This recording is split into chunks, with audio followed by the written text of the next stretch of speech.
Welcome to Study Loop. Hello friends, as, as you see the diagram that you have to follow given the book, here I will draw only the geometrical figure required for calculation because it is not easy to draw the diagram as given in the book.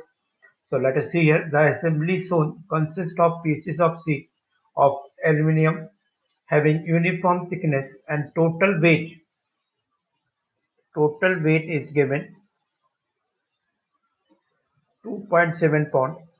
This is the total weight of the assembly, welded to a light axle supported by the bearings at A and B.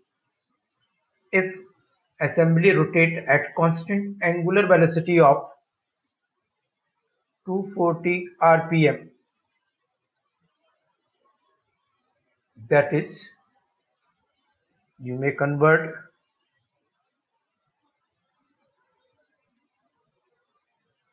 8 pi radian per second. If it is required, we can use it. We have to calculate the reactions at A and B.